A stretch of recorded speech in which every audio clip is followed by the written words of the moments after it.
Boker Tov, nous sommes le 26 Av. Merci Hachem, c'est bientôt Shabbat.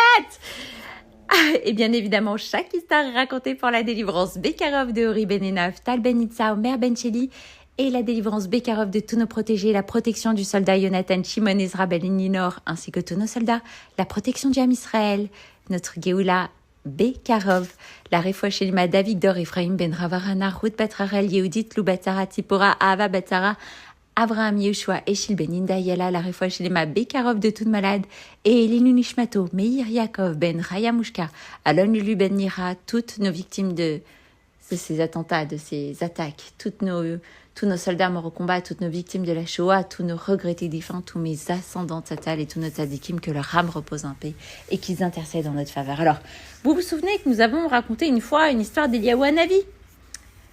C'était un homme ordinaire qui ensuite il est monté au ciel et est devenu un ange. Alors, très bien. Aujourd'hui, je vais vous raconter le grand miracle qu'a accompli Eliyahu Hanavi quand il était vivant. Vous êtes prêts? C'est une histoire palpitante. Alors, écoutez attentivement. Surtout qu'Eliyahu Hanavi, on en parle souvent. Avant de commencer, je voudrais vous demander si vous savez ce qu'est un Baal. Oui, aujourd'hui, nous désignons par Baal un mari. Mais il y a de nombreuses années, notamment à l'époque où Eliyahu Hanavi était vivant, il existait un certain culte qui s'appelait Baal. Il y avait des gens qui prétendaient que Baal leur parlait et qu'ils étaient des prophètes. Finalement, il a été découvert que ces gens avaient dupé le peuple d'Israël. L'un de ces dirigeants, nommé Achav, n'a pas écouté la voix d'Hachem, mais s'est laissé séduire par ces faux prophètes et il a servi le culte de Baal. Eliyahu Hanavi a vu que non seulement le roi, mais aussi le peuple d'Israël servait cette idole. C'est pourquoi il les a mis en garde en leur disant qu'ils seraient punis par la sécheresse. Et effectivement, Hachem a écouté Eliyahu Hanavi et pendant 3 ans, pas une goutte de pluie n'est tombée sur la terre d'Israël. Tous les gens et surtout les enfants avaient très soif. Et le roi a cherché Eliyahu Hanavi pour lui infliger une punition. Quand il l'a trouvé, il lui a demandé « Pourquoi avez-vous décrété qu'il ne pleuve pas ? Nous avons très soif. Les gens sont sur le point de mourir de soif. » Eliyahu Hanavi lui a répondu « Parce que vous avez renié Hachem et que lui seul peut envoyer la pluie. Si vous voulez qu'il pleuve, je vous demande de rassembler tout le peuple d'Israël et tous les prophètes adeptes de Baal sur une montagne très élevée qui s'appelle le mont Carmel, car je voudrais vous montrer quelque chose de très spécial. Après cela, je vous promets qu'il pleuvra. » Le roi, qui était furieux et curieux de savoir ce qu'Eliyahu Hanavi allait montrer à tout le monde, est retourné dans son palais et a ordonné à tout le peuple de se rendre sur le mont Carmel. Il a persuadé aussi 450 prophètes servant l'idole Baal de s'y rendre. Une fois que tout le peuple était rassemblé sur le mont Carmel, Eliyahu Hanavi a déclaré devant l'assemblée « Chers Juifs, jusqu'à quand attristerez-vous Hachem en servant cette idole? Si c'est Hachem, le roi du monde, alors suivez-le. Et si c'est cette idole, alors suivez-la. Vous devez décider, regardez, je suis le dernier prophète d'Hachem et devant moi se tiennent 450 prophètes servant l'idole Baal. Faisons un test et nous verrons bien qui a raison. » Un test, mais lequel? Se sont exclamés les gens. Et Eliyahu Hanavi a poursuivi. Apportez-moi 2 veaux jumeaux nés le premier jour d'une même vache. Les prophètes de Baal en choisiront un et moi un. J'en choisirai un autre.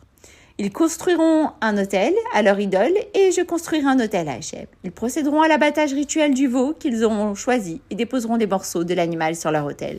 De mon côté, je ferai de même avec l'animal que j'aurai choisi. Les prophètes prieront leur idole Baal et lui demanderont de créer un feu. Et moi, de mon côté, je prierai Hachem afin qu'il fasse lui aussi descendre un feu. Et là, nous verrons. Oui, nous verrons qui est vrai et qui ne l'est pas. Les prophètes savaient que leur idole Baal n'était que vanité et qu'aucun feu ne serait créé. C'est pourquoi ils ont construit un grand trou à l'intérieur de leur autel et y ont fait entrer un de leurs amis nommé Hiel. Ils lui ont dit « Quand on appellera Baal, tu allumeras le feu par en dessous, d'accord ?» Hiel a accepté. Ainsi, ils ont procédé à l'abattage du veau. L'ont posé sur l'autel et ils ont crié « Baal, réponds-nous! Baal, réponds-nous! Fais descendre un feu !» Qu'est-ce qu'ils attendaient, à votre avis? Exactement, qu'Hiel allume le feu. Mais Hachem en a décidé autrement. Il a envoyé un serpent vénéneux sous l'autel qui a mordu Hiel et l'a tué. Eliyahu Hanavi a dit alors au prophète « Criez plus fort! Peut-être que Baal dort et qu'il faut le réveiller. » Les prophètes ont donc crié à nouveau « Baal, réponds-nous !» Mais rien ne s'est passé.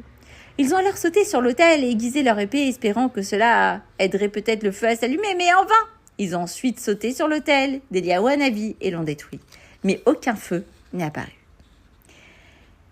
Puis est arrivé le tour d'Eliyahu Hanavi. Il a demandé au peuple d'Israël de se rassembler autour de lui, afin que tout le monde soit uni, Car quand Hachem voit que ses enfants sont unis, il les aide. Eliaou a pris 12 pierres comme le nombre des tribus du peuple d'Israël et a construit un autel, puisque le sien avait été détruit. Eh oui.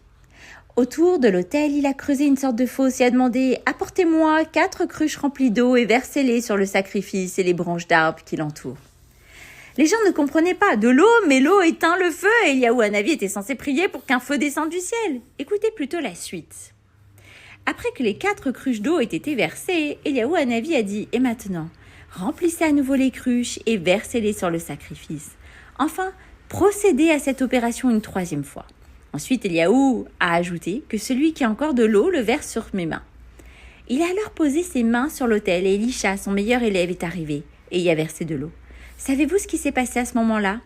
Les doigts d'Eliaou Hanavi sont devenus tels des robinets desquels sont sorties des quantités d'eau impressionnantes. L'autel s'est retrouvé submergé d'eau qui a débordé sur les côtés et a rempli toute la fosse qu'Eliaou Hanavi avait creusée. Toutes les personnes présentes regardaient ébahies ce qui était en train de se passer. Et une fois que tout regorgeait d'eau, Eliaou Hanavi a crié vers Hachem, Boré Olam, je t'en supplie, exauce ma prière et fais descendre du ciel un feu qui consumera ce sacrifice. Tout le monde a levé les yeux au ciel quand soudain, depuis l'infinité du ciel, est descendu un feu puissant ayant pour trajectoire bien ciblée l'autel. Malgré l'énorme quantité d'eau qui s'y trouvait, le feu a dévoré le sacrifice et les branches d'arbres et a littéralement asséché tout l'endroit.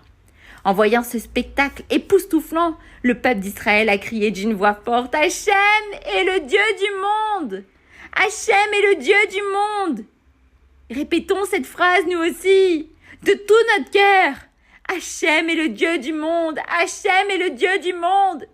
À ce moment-là, Eliaou Hanavi a dit au peuple juif « Attrapez les faux prophètes, qu'aucun d'entre eux n'arrive à s'enfuir. » Les prophètes ont essayé de s'enfuir, mais Eliaou Hanavi a prononcé le nom d'Hachem. Et au même moment, leurs pieds se sont comme coincés dans le sol, si bien qu'ils ne pouvaient plus bouger de leur place. Le peuple les a donc attrapés et Eliaou Hanavi les a tués. Vous avez entendu? Qui était Eliaou Hanavi? Et maintenant, détendez-vous. Et n'oubliez pas de raconter comment Eliaou Hanavi est monté dans les cieux et est devenu un ange. N'oubliez pas de le raconter pour que chacun se souvienne qui est Hachem.